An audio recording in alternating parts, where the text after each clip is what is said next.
I get asked a lot when I'm doing these custom portraits and all this airbrush work when I do the colors. How much color do I actually have to have in order to create an image? And since we just got done doing this gorilla, I'll use this one as an example. But a lot of people see a lot of things I do and they're like, man, how many colors did you have to use in that one? And I'm one of those type of people where I know my color wheel, so I can really use the five primary colors and create any color that I need.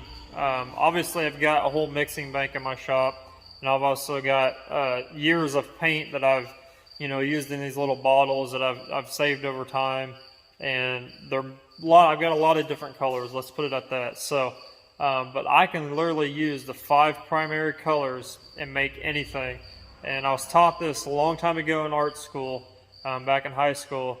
And if you know your color wheel really well, you don't need anything else. I mean, unless you're spraying like a metallic or something like that, that you want that really flashy color and you need a certain color to do that with. But for me personally, I like to make my own colors for what I need. And that's just, it's just years of experience. So I'm going to show you guys what for me to create this image. And I think a lot of you are surprised. So these are the colors that I used. Besides the black and white, I won't count those as really colors because they're really, they are, but they're not. So I got this custom, pretty much like a mixed up between the black and the red over here to make my own shade of the red. And I used a little bit of pagan gold candy. I've got this lapis blue that I used a little bit of, and I've got this maroon that I used some of. But other than that, that's all that was needed to create this image. And then the same way it goes for this one. I only used a few colors on it. But when you're able to mix your own colors, the possibilities are pretty much endless with what you can do. So get to know your color wheel really well and your color theory and what colors can do for each other. Knock some stuff out, tint some stuff down, make it brighter, lighter, whatever you need to do. So, but other than that, I'm going to get into this video. We got another panel coming up. Move right along to these panels. I'm going to do the white one first. So I found this really cool image I'm going to use, and I'll show you guys what I'm talking about. So I found this really cool image. I've already printed it, cut it down to size, and it fits really, really well on this little panel here. So it just fills up that space really well.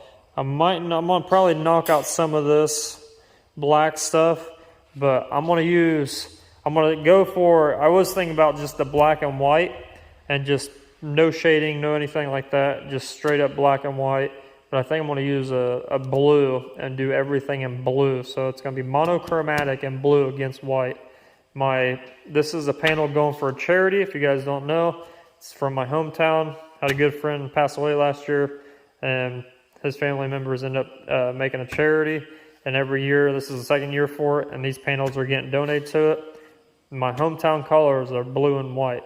So that's what I'm thinking on this one, is going blue and white. So all I've got to do is prep the back side of it.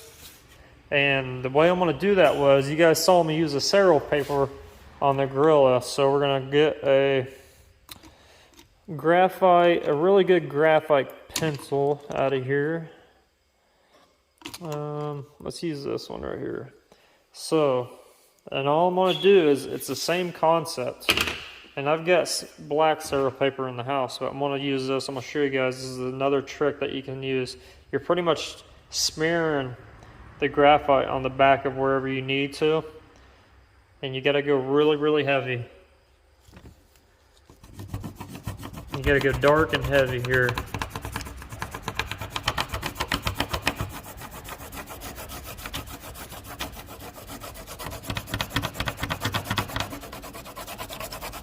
And when you get this all covered where you need the graphite to be at, you're going to flip it over. We're going to put it on this, and then we're going to start tracing the image out that we need on the other side. And what it does, that pressure puts down on this graphite and it bleeds it through on top of the panel. It's another quick way to do things. A lot of guys do it this way.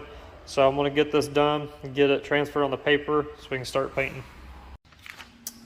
So this is what you want. You want to go really heavy without puncturing the paper, and you want to be on a really flat surface, because if not, all that stuff behind it will come through it, and it might affect you tracing your image on the other side. So let's get this on this panel and get it squared up and get it taped down and start tracing and get all this detail done so we can get it painted.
Alright, so we finally got this thing traced out. Pretty much what you're doing is just trying to go through and get all the shapes and all the little details that you need to map this thing out. So anything that, as far as registration marks go, that you will need in order to get this thing proportionally right and painted correctly, pretty much just trace over this. I usually use a ballpoint pen. The more pressure, obviously, the darker the transfer is going to be. I went kind of light on this one just because it is a white panel. We are not using black and white. We're going to be using all blues. It's going to be all monochromatic.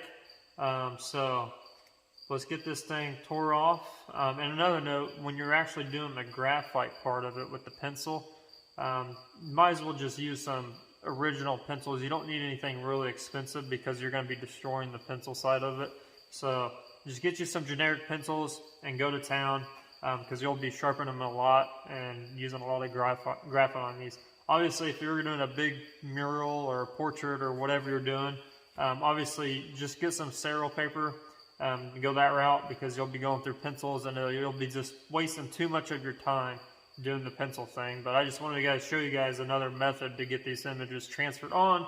You know, if you're doing like a smaller panel like this, or maybe a section on a car or a bike or something like that, you can go ahead and just use it this way if you don't have any of that paper. So let's get this thing tore off and let's see what our image looks like. Alright, so here's this panel. Paper taken off of it. You guys can see all the little details that I got with the graphite. Just punching it through, just tracing it on. Pretty easy method if you ask me. It works great for like lighter color panels, because with that sterile paper, it's got a lot of graphite dust on it. So like just putting your finger on it, it'll print it real easy. So if you're doing something really light, this is a good way to go if it's small enough. If it's a big size, you're gonna take your chances with sterile paper. It does, you know, brush off pretty easily. This kind of doesn't. It kind of stays on there a little bit more better. So just want to show you guys another method to prep these panels to get them ready for paint. And remember, do not throw away your reference, because we're going to be using this as a reference to go off of when we start painting this thing. So it's pretty much, that's it. Pretty easy. We're going to get the blues out. We're going to start mixing our colors that we need. I'm going to do like a lighter blue at first, and then I'm going to start working my way up to darker blues. Try not to use any black in this. We're just going to use strictly dark blues to get those really dark colors. So it's going to be really cool. I think you guys will like this one. I know it's probably going to do really well at the auction, being it is hometown colors, blue and white. So we're going to get to cracking on this, and after we get this one done, we'll do the silver one.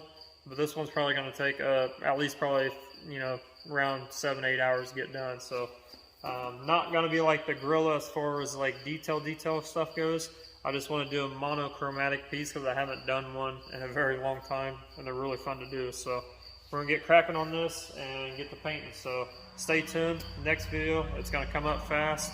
It would be kind of like the mapping out stages of how to do it when you're doing, you're not going to be using a black or a white, you're going to be using a color. So it's a little bit different as far as mapping an image out, because you got to be a little bit more careful where you put the paint at. So that's coming up. Thanks for watching, and see you next time.